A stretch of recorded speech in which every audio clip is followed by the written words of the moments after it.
السلام علیکم ناظرین کرام، نئی ویڈیو میں آپ کو خوش آمدید کہتے ہیں۔ میں اپنی گزشتہ ویلاگز میں بار بار یہ کہتا آیا ہوں کہ قومی اسمبلی میں ایک کمزور سی قانون سازی کر لینے کا مطلب ہرگز یہ نہیں ہے کہ سپریم کورٹ کے فیصلے پر عمل درآمد نہیں کیا جائے گا۔ اس بات کا اندازہ خود نون لیگ کی حکومت کو بھی تھا کہ محض ایک قانون سازی سپریم کورٹ کے فیصلے پر عمل درآمد کو نہیں روک سکتی۔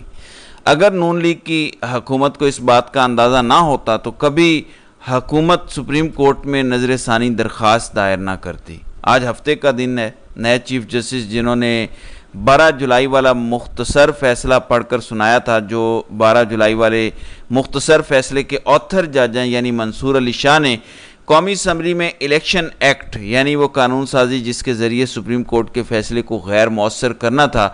اس قانون سازی کو اڑا کر رکھ دیا ہے۔ سپریم کورٹ کے فیصلے پر عمل درآمد کے حوالے سے بہت بڑی خبر سپریم کورٹ سے آ گئی ہے، تفصیلات سے میں آپ کو آگاہ کر دیتا ہوں۔ دیکھیں، سپریم کورٹ کے 12 جولائی والے فیصلے کے بعد ججز کے درمیان ایک کشیدگی بڑھی ہے، خاص طور پر جب سپریم کورٹ کے 2 ججز نے جسٹس نعیم اختر افغان اور جسٹس امین الدین خان نے اختلافی نوٹ لکھا۔ اس اختلافی نوٹ کے بعد یہ واضح ہو گیا کہ سپریم کورٹ کے حکم پر ریاست عمل درآمد کرنے کے موڈ میں نہیں ہے۔ آج سپریم کورٹ کے ان 8 ججز، خاص طور پر نئے چیف جسٹس، کیونکہ قاضی صاحب کی کہانی تو سپریم کورٹ میں ختم ہو چکی ہے، اب اس فیصلے پر عمل درآمد کروانے کا سارا دار و مدار نئے چیف جسٹس پر تھا، جو آتھر جج بھی ہیں، جنہوں نے مختصر فیصلہ بھی سنایا۔ آج انہوں نے ان 2 ججز جنہوں نے اختلافی نوٹ لکھا تھا ان کو بھی جواب دے دیا ہے اور ریاست پاکستان کو بھی جواب دیا ہے کہ سپریم کورٹ کے حکم پر عمل درآمد نہ کرنے کا مطلب توہین عدالت ہے۔ اب تک کی سب سے بڑی خبر ہے یہ سپریم کورٹ آف پاکستان سے، جو 12 جولائی کے بعد جسٹس منصور علی شاہ نے ایک فیصلے کے ذریعے شہباز حکومت، ریاستی اداروں، الیکشن کمیشن آف پاکستان اور خود قاضی صاحب کو فیصلہ بھجوا دیا ہے۔ میں آپ کو تفصیلات بتا دیتا ہوں۔ ناظرین کرام، سپریم کورٹ میں نیشنل بینک سے متعلقہ ایک کیس کی سماعت چل رہی ہے جس کی سربراہی منصور علی شاہ کر رہے ہیں۔ غالباً یہ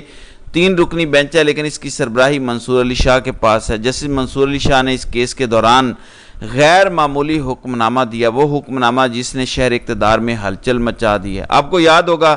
2 دن پہلے منصور علی شاہ کی سربراہی میں ایک بینچ تھا جس میں اطہر من اللہ اور جسٹس شہزاد بھی تھے۔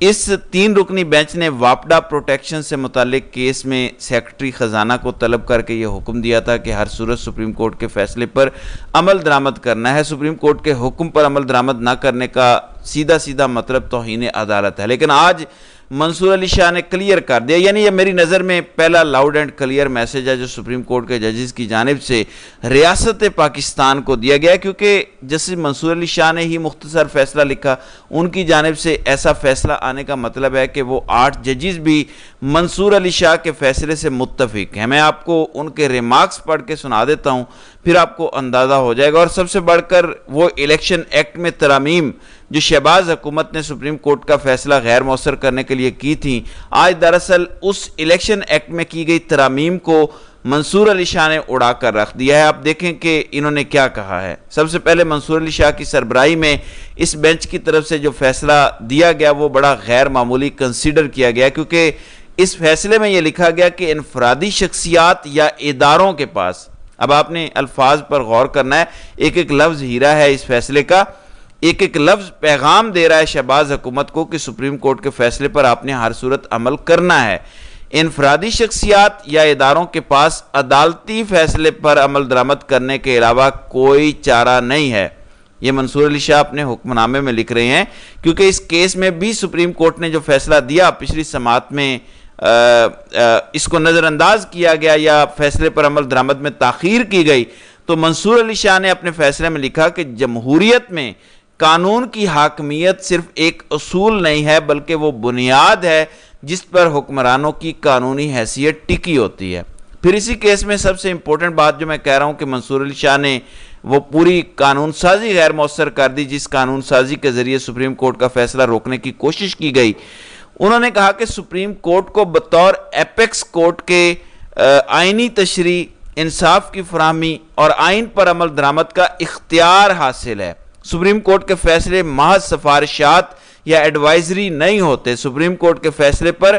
ہر صورت عمل درآمد یقینی بنانا ہوگا۔ پھر انہوں نے کہا کہ سپریم کورٹ کے فیصلوں کو نظر انداز کرنا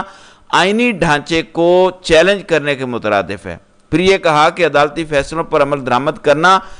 کرٹسی نہیں بلکہ آئین کی منشا ہے۔ اس تمام ریمارکس، اس تمام تر حکم نامے کے اندر جو سب سے امپورٹنٹ بات منصور علی شاہ نے لکھی وہ یہ تھی کہ اگر کوئی شخص، انفرادی شخص یا ادارہ سپریم کورٹ کے حکم پر عمل درآمد نہیں کرتا تو وہ توہین عدالت کا مرتکب ہوتا ہے۔ یعنی کرسٹل کلیئر لاؤڈ جو ہے وہ پیغام منصور علی شاہ کی جانب سے اداروں کو اور شہباز شریف کو، الیکشن کمیشن آف پاکستان اور خود قاضی صاحب کو یہ دیا گیا کہ یہ کسی انفرادی شخص کی منشا نہیں ہونی چاہیے، یعنی سپریم کورٹ کا فیصلہ کوئی کرٹسی نہیں ہے کہ آپ نے نہیں ماننا، آپ نے اس پر عمل درآمد کر کے کوئی ہمارے سر پر احسان نہیں کرنا، یہ آئین کی منشا ہے، آئین کے مطابق آپ نے فیصلے پر عمل درآمد کرنا ہے۔ تو یہ اب تک کا سب سے تگڑا حکم نامہ منصور علی شاہ کی جانب سے تحریر کیا گیا، کیونکہ منصور علی شاہ پہ ساری ذمہ داری ہے۔ آپ کو یاد ہوگا 3 دن پہلے میں نے آپ کو یہ خبر دی تھی کہ منصور علی شاہ سے پہلی سرکاری ملاقات اٹارنی جنرل منصور عوان نے کی اور اس کے بڑے چرچے تھے، اور کہا گیا کہ منصور عوان کے ذریعے شہباز حکومت نے منصور علی شاہ کو پیغام بھیجا ہے، مینج کرنے کی کوشش کی ہے، انگیج کرنے کی کوشش کی ہے، کیونکہ سپریم کورٹ آف پاکستان کے حکم پر شہباز حکومت عمل درآمد نہیں کر رہی تو اس کے جتنے کانسیکوینسز ہیں ان سے بچنے کے لیے ایک بات چیت کا رستہ، ایک بیک ڈور چینل منصور عوان کے ذریعے منصور علی شاہ سے شروع کرنے کی کوشش کی گئی، لیکن صحافیوں نے یہ تصدیق کی کہ جسٹس منصور علی شاہ نے منصور عوان کو صاف انکار کیا، اور اس انکار کے بعد 2 فیصلوں میں 2 سماعتوں میں منصور علی شاہ بیٹھے۔ پرسوں جو سماعت تھی واپڈا پروٹیکشن کے حوالے سے ٹیکس کا وہ معاملہ تھا جس میں سیکرٹری خزانہ پیش نہیں ہوئے، جس پر سخت برہمی کا اظہار کیا منصور علی شاہ اور اطہر من اللہ نے، اور سخت حکم دیا کہ سپریم کورٹ کے فیصلے پر ہر صورت ریاست کو یقینی عمل درآمد بنانا ہوگا۔ پھر نیشنل بینک سے متعلق اس کیس کا حکم نامہ تو بہت ہی غیر معمولی ہے، کیونکہ یہ حکم نامہ دراصل ان 2 ججز کو بھی جواب ہے، نعیم اختر افغان اور امین الدین خان کو، کیونکہ وہ اپنی اختلافی نوٹ کے اندر ریاست کو بغاوت پر اکسا رہے تھے۔ انہوں نے تو کرسٹل کلیئر یہ کہہ دیا کہ ریاست سپریم کورٹ کا حکم نہ مانے، حالانکہ وہ خود سپریم کورٹ کے ججز ہیں اور اچھے خاصے ججز ہیں۔ یہ الگ بات ہے کہ ان پر اب ایک چھاپ ہے کہ وہ قاضی کے سب سے قریبی ہیں، قاضی کی مرضی کے بغیر وہ کام نہیں کرتے، اس طرح کا پرسیپشن ان دونوں ججز سے متعلق پایا جاتا ہے۔ پھر اعتزاز احسن بڑے زبردست قانونی برین ہیں، پھر حامد خان بھی ایک اچھا قانونی ذہن ہے۔ ان دونوں صاحبان نے تو یہاں تک کہا تھا کہ ان 2 ججز کے اختلافی نوٹ میں الفاظ ان دونوں ججز کے نہیں تھے، تحریر شاید ان دونوں نے کیا ہوگا لیکن الفاظ قاضی صاحب کے تھے کہ ریاست سپریم کورٹ کا حکم نہ مانے۔ اب ان دونوں ججز کو جواب دینا سپریم کورٹ کے ان 8 ججز کی جانب سے بڑا ضروری تھا، جن 8 ججز نے سپریم کورٹ میں 12 جولائی کو تحریک انصاف کو مخصوص نشستیں دینے کا حکم دیا تھا۔ تو یہ جسٹس منصور علی شاہ کے ذریعے ان 7 ججز نے یہ پہلا جواب دیا ہے ان 2 ججز کو جنہوں نے اختلافی نوٹ لکھا، اور سب سے بڑھ کر توہین عدالت لگانے کا اندیا بھی دے دیا ہے۔ منصور علی شاہ جو آئندہ آنے والے چیف جسٹس ہیں، انہوں نے نون لیگ حکومت کو یہ باور کرایا کہ سپریم کورٹ کے فیصلے پر اگر عمل درآمد نہیں ہوگا تو آپ پر توہین عدالت لگے گی۔ اب ایک بات بڑی امپورٹنٹ ہے اس میں، اگر سپریم کورٹ نے یا ججز نے اپنے فیصلے پر عمل درآمد نہ کرانا ہوتا تو یہ تمام تر ججز دوسرے کیس میں اس طرح کے غیر معمولی حکم نامے کبھی نہ لکھتے۔ یعنی منصور علی شاہ نے آئندہ 3 سال تک سپریم کورٹ میں چیف جسٹس رہنا ہے، تو اس کا مطلب ہے کہ نون لیگ کی حکومت رہے یا نہ رہے، بطور سیاسی جماعت نون لیگ کو منصور علی شاہ سے پالا پڑنا ہے۔ آئندہ آنے والے کئی امپورٹنٹ کیسز کی سماعت منصور علی شاہ نون لیگ سے متعلقہ درخواستوں پر کر رہے ہوں گے، تو پھر یہ جو ایک ٹسل شروع ہو چکی ہے، نون لیگ کی حکومت نے جو آگ سے کھیلنا شروع کر دیا ہے، یہ صرف منصور علی شاہ کی بات نہیں ہے۔ آئندہ آنے والے 4 چیف جسٹس صاحبان، یحییٰ آفریدی، جسٹس منیب اختر، جسٹس عائشہ ملک، جسٹس شاہد وحید، یعنی یہ 4-5 چیف جسٹس صاحبان ہیں جنہوں نے یہ فیصلہ دیا کہ تحریک انصاف کو مخصوص نشستیں ملنی چاہیے۔ بہرحال ریاست اس فیصلے پر عمل درآمد نہ کرنے کے موڈ میں تھی۔ اب سپریم کورٹ کے ججز کی جانب سے دھماکے ہونا شروع ہو گئے ہیں۔ عیسیٰ نقوی صحافی ہیں، انہوں نے بڑی خوبصورت بات کی، انہوں نے کہا کہ سپریم کورٹ کے 8 ججز کا جس دن تفصیلی فیصلہ آئے گا اس دن تو بڑا دھماکہ ہوگا ہی، لیکن ابھی چھوٹے چھوٹے دھماکے ہونا شروع ہو گئے ہیں، چھوٹے چھوٹے دوسرے کیسز میں ریمارکس دے کر اپنے غیر معمولی حکم نامے لکھوا کر ججز شہباز حکومت اور سب سے بڑھ کر شہباز حکومت کو لانے والے، میں گزشتہ ویڈیوز میں کہہ چکا ہوں کہ حکومت کی اتنی اوقات نہیں ہے کہ سپریم کورٹ کے فیصلے پر عمل درآمد نہ کرے۔ بچے کو پتا ہے کہ پاکستان کے طاقتور ادارے یعنی کمپنی سرکار سپریم کورٹ کے فیصلے پر عمل درآمد نہیں کرنا چاہتے، وہ یہ چاہتے ہیں کہ مخصوص نشستیں پی ٹی آئی کو نہ ملیں، شہباز حکومت میں یہ نیاز بانٹ دی جائے۔ ادروائز شہباز حکومت کے بس میں کہاں ہے سپریم کورٹ کا حکم نہ ماننا، یہ خود فارم 47 کی حکومت ہے، تو اتنی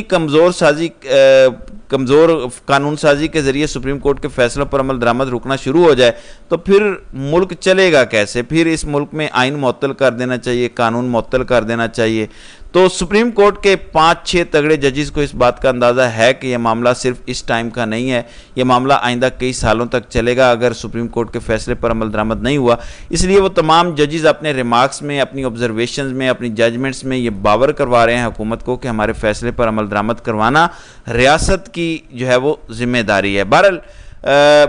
آگے یہ مزید بحران جو ہے وہ جنم دیتا ہے اگر فیصلہ نہیں مانا جاتا یا سپریم کورٹ کا فیصلہ مان کر تحریک انصاف کو مخصوص نشستیں دینی ہیں۔ اس حوالے سے آئندہ آنے والے دنوں میں کچھ بڑی امپورٹنٹ ڈیولپمنٹس ہوں گی جس پر انشاءاللہ بات کریں گے۔ تو ناظرین کرام، آپ کی اس ویڈیو کے حوالے سے کیا رائے ہے؟ آپ اپنی رائے کا اظہار کامنٹ سیکشن میں ضرور کیجیے گا۔